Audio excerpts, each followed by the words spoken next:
Hey, my name is Melody, and I'm a years-long supporter of the Bail Project. Do me a favor and imagine a scenario. You've been arrested. You never thought this could happen to you. The arrest is for a physical fight, or maybe being passed out in your car, or maybe suspected drug possession, or maybe even turning the wrong way down a one-way street. You can imagine you did what you're being arrested for or not. It doesn't matter right now, because until you're convicted of a crime, you're legally presumed innocent.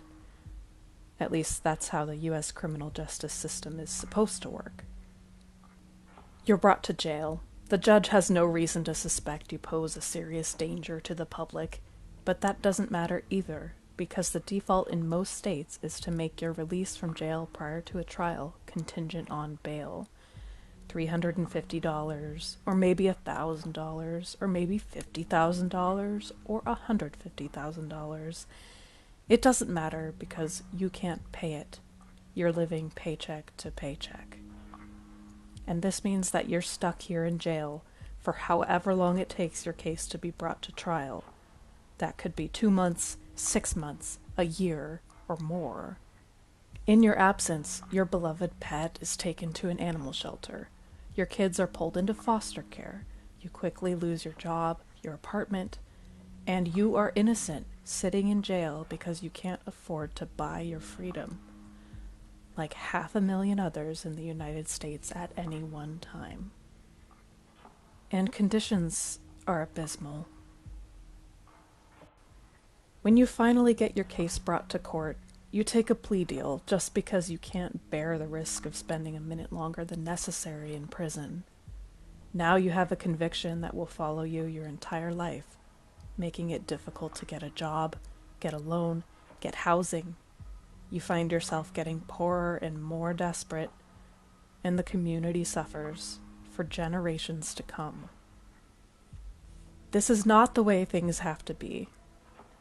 The Bail Project is focused on eliminating this deeply unjust system.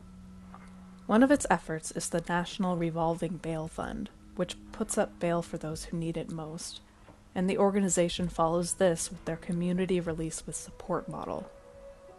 This means that people are voluntarily referred to local social services, and they're provided with court date reminders and transportation.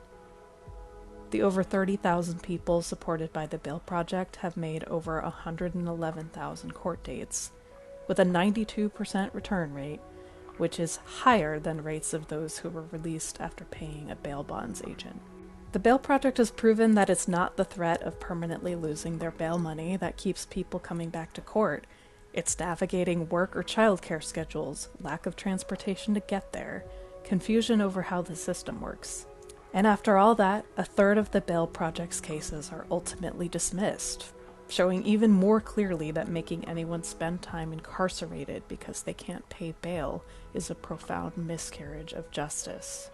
This new model and the data the Bail Project collects proves that cash bail is unnecessary. This leads to the other major effort of the organization, focused on advocacy and legislation. That's why I'm making a video for this year's Project for Awesome, to share this incredible organization and recommend it for your votes and for your future giving. It's a way for us to support powerful systemic change and help ensure that justice will no longer be reserved for the wealthy. This is a fight that aims to dramatically decrease suck in the US, with major positive ripple effects, and the impacts will long outlast us. So thank you for watching, and thank you for your vote.